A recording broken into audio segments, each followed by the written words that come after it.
प्राचीन भारत के हृदय में, जहाँ कभी ज्ञान और आध्यात्मिकता की वायु बहती थी, एक ज्ञान और प्रबोधन का प्रतीक था नालंदा विश्वविद्यालय।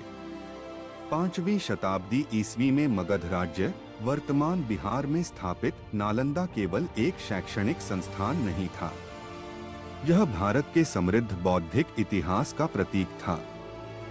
नालंदा का परिसर प्राचीन वास्तुकला का चमत्कार था। इसमें कई मंदिर, ध्यान हॉल और 10,000 से अधिक छात्रों और 2,000 शिक्षकों के लिए आवासीय क्वार्टर थे। पुस्तकालय, जिन्हें धर्मगंज कहा जाता था, ज्ञान के खजाने थे, जिनमें सैकड़ों हजारों पांडुलिपियां और ग्रंथ थे। नालंदा का पाठ्यक्रम जितना विविध था, उतना ही गहन था। छात्र बौद्ध शास्त्र, तर्क, व्याकरण, चिकित्सा, गणित, खगोल शास्त्र और दर्शन जैसे विषयों का अध्ययन कर सकते थे। शिक्षण का माध्यम मुख्यतः संस्कृत था, जो तिब्बत, चीन, कोरिया और मध्य एशिया से विद्वानों को आकर्षित करता था। नालंदा उस समय के कुछ महानतम मस्तिष्कों का घर था।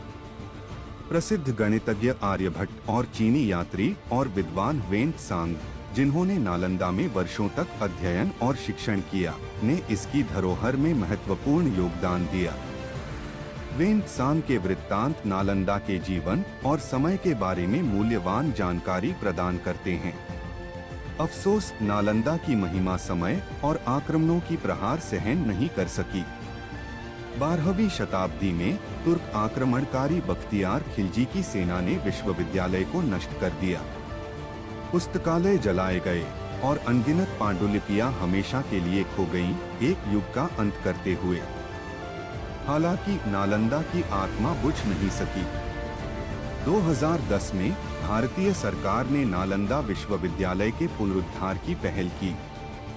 इसके प्राचीन गौरव को बहाल करने के उद्देश्य से नया नालंदा विश्वविद्यालय राजगीर में स्थापित किया गया, प्राचीन स्थल के पास। आज यह अपने पूर्ववर्ती के मूल्यों से प्रेरित होकर एक वैश्विक ज्ञान केंद्र बनने का प्रयास करता है। नालंदा विश्वविद्यालय भारत की समृद्ध शैक्षिक धरोहर और ज्ञान की अटूट खोज का प्रमाण है।